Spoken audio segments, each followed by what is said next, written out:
As we know, the new Marquette poll had some good news for Vice President Kamala Harris and for Senator Tammy Baldwin in their respective races. Again, nothing to get complacent about, but certainly nothing to cause them to hit any panic buttons either. I'll tell you what, who's got a better take on this? Dan Schaefer. He's got a write-up about it over at civicmedia.us. Yes, the same place where you find Dan Schaefer's voter guide. You can also get his latest on the Marquette poll, again, civicmedia.us. If you'd like to learn a lot more about our next guest, Sarah Keyeski, head over to upnorthnewswi.com, where there is a very extensive biography on her upbringing in Wisconsin and what led her to run for state senate. But to learn a bit more about it, how about we talk to her directly? And let's do that with our friend Kate Duffy from Motherhood for Good. Kate, good morning. How are you? I'm good. Good morning, Pat. How are you? Good. Kate, you are cranking them out, man. There's videos. I saw a live video the other day you were doing with Luann Bird, another candidate. You're unboxing merchandise, which is out there. I got a photo from my daughter with her new sweatshirt that says support local elections. You guys are a force out there. We are a force, and we're having kind of little events all over the place too. Oh, the debate watch party. Yeah, we saw you there too. Yeah, I know. We've been all over the place. If I'm sure he's not listening, but thank you to my husband for helping with the children. It is a very crazy, not that it's not helping with the children, but really stepping up in this season where things are really busy. But yeah, it's it's go time now. We're throwing everything at the wall. We're all over the place. We're doing a lot. Yep. Stepping up is definitely the way to look at it, because that's something that some of these candidates are doing as well. And that's what brings us to a return visit from Sarah Keyeski, who's running for state senate in the 14th district. Sarah, good morning. How are you? Good morning. I'm so good. Thank you. Thanks for having me.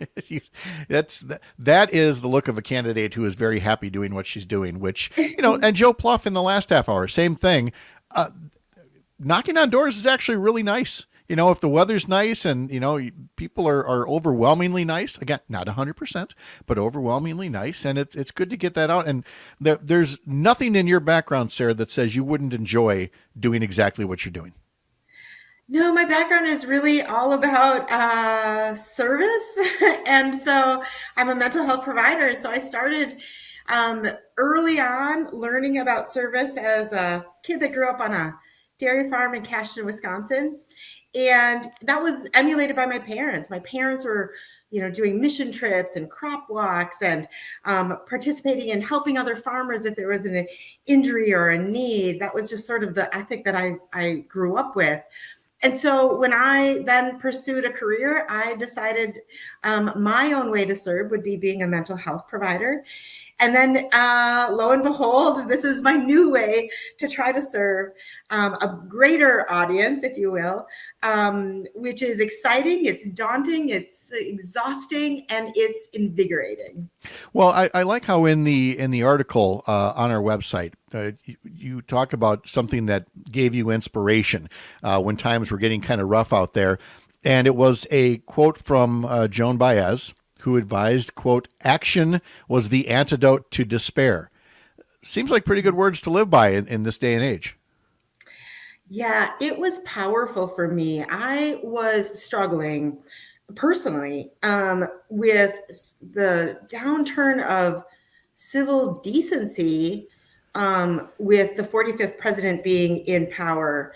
And that was really difficult for me because I could see the angst in people and the division that it was kind of seeding in between family members, neighbors, and even relationships, like husband, wife. And then COVID happened, and that was even harder. It was just draining and anxiety producing. And I was struggling, carrying the weight of that, for my clients, for myself, for my family. And so, my adage is nobody wants a depressed therapist. So I had to figure out, well, what am I going to do to make sure that I'm mentally well and strong and vibrant? And so I found that quote, and it was really the thing that kind of catapulted me into, okay, I've been serving in this way, but it's not enough. I need to do more, and I need to be on the front lines of trying to do something to help my community. So that's what instigated this idea that I had to start a nonprofit Actually, it was not even to start a nonprofit. My idea was, let's get this idea of how about if we all collectively come together in Lodi and work on uplifting our community. This was in 2020, the idea. And I just wanted us to build bridges. I wanted us to all work on something that we all cared about, which is our surroundings, this little town that we live in of 3,000 people. And lo and behold, it turns out you have to create a nonprofit to do that, to get any money. And so I had to kind of figure that out. And it became a nonprofit called Lift Lodi. And our community just rallied. And it was all ages and all ethnic groups, although we're, sadly not nearly as diverse as I wish we were. All religions, all political aspirations. And the first year we had 200 people show up. And it was oriented to, let's clean out the garbage in our Spring Creek. Let's wash the windows at our library. Let's plant the flowers at our post office. Let's put the bark under the tree, under the swing sets at our primary school. Let's plant some trees for shade at our elementary. So it was this idea. Oh, and the biggest one was really, how do we help our neighbors, especially our elderly and people that might have handicaps? And so it was raking their yard, cleaning out their bushes, painting their fences. So that was really kind of the start. 200 people came out the first year, 250 people came out the second year. And so it told me, and it gave me sort of this renewed belief in people that I always knew. I see people all the time. People care about people. People want to be connected. People want to do good things. But I think it was helping everybody else see it too. Mm-hmm. And it was just a wonderful opportunity to sort of help activate what was needed and gave this a little boost, I guess, in our community. But then people asked, well, could you do something else? And that's when I got asked to run for state assembly. This was before the maps were changed. I was asked to do state assembly. It was a race that I couldn't win. It was an 18-point Republican majority in the gerrymandered district that it was at the time. But when I heard that was a different way to serve, it was a way to make sure we got out the vote. It was a way to make sure that we got a progressive message out there. It was a way to be sure that we got a Democrat reelected in the Senate and elected in the presidential race. I offered to do it. Yeah. And then things changed. And we're so thankful you did. And that race last time led to this race this time where, we have new maps. So you have a really good shot. And I love you talking about action as the antidote to despair. We talk about that in our community a lot. And we have a lot of young moms who are already so busy, and being engaged in politics or helping with elections. We try to talk about, like, we're not meaning to be one more thing on your plate, but if you just incorporate it in a way that feels authentic to you, it actually, like, it is another thing, but if you do it in a way that works with your life, it actually can add a lot to your life, and it helps with mental health, just because, you feel like you're doing something and making a difference. And I would argue that, I'm sure, not argue with you, you'd probably agree with this. Your background, like as a mental health counselor too, you're working on harm reduction there. And this is just like another aspect of harm reduction, is helping out your communities, right? Tell us a little bit more about that district and what is important to the people. I know you mentioned Lodi. I think it's like central Wisconsin, just west of Dane County, right? Tell us a little bit about the district and what you're hearing from folks. What are some of the main priorities for you, and what you're hearing at the doors and your neighbors and community members? Sure. So originally that district that I mentioned that I was running for, after the maps, that became quite a nice Democratic district. But the Senate district changed also, and it became really kind of a 50-50, a very purple district instead of being purely Republican, which was really exciting. And I got asked to then step up and run for that. That district has the northern part of Dane, so it's a very small sliver of Dane County, and like DeForest and Windsor, goes up into Columbia County. Most of that, it goes all the way into all of Sauk County, all of Richland County, a bit of Juneau, the southern part, and a bit of Adams County, and one little township in Verona, which is Viola.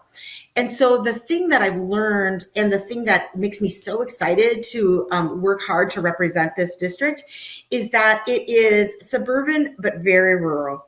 And given I grew up on a small dairy farm and I know rural life, like representing people like the people I grew up with, my neighbors, my uncles, my aunts, my cousins, that really excites me, because I feel, unfortunately, rural Wisconsinites haven't gotten quite the voice that they need and should have, especially with the Democratic Party.